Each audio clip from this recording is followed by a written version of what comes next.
Voyez, vous n'avez pas comment mesurer la miséricorde de Dieu.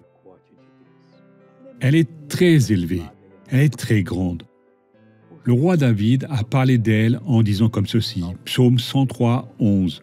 « Autant le ciel est élevé au-dessus de la terre, autant sa fidélité est forte au-dessus de ceux qui le craignent. » Le ciel ne pourrait pas voir jusqu'où il va.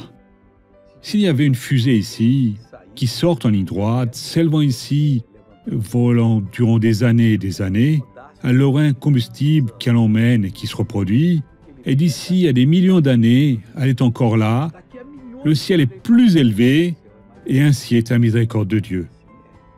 C'est pour tous ceux qui le craignent. Craignez Dieu, qu'elle ne va pas avoir de fin. Cette personne a prouvé cela.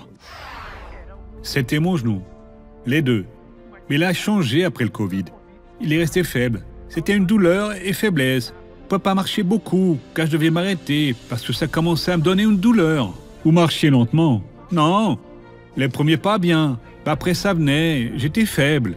Quand le pasteur disait de faire ceci, je n'y parvenais pas. Mais quand j'en ai fait 3... Vous voyez, il y a des gens qui ne font pas. Donc je ne suis pas sot, je ne veux pas dire qu'il est sonnant. Mais qui, au nom de Dieu, est en train de faire l'idiot. Ça veut dire faites, laissez Dieu parler. De temps en temps, Dieu demande d'autres choses différentes pour nous faire, et on demande de le faire. La 3e fois, vous avez déjà réussi. Oui, le genou est allé mieux. À présent, marchez normalement. À présent, je prie avec vous. Dieu, je vais bénir cette personne qui a besoin de la miséricorde, et maintenant elle comprend qu'elle est plus élevée que toute autre chose. Merci, mon Père, au nom de Jésus, et vous dites Amen.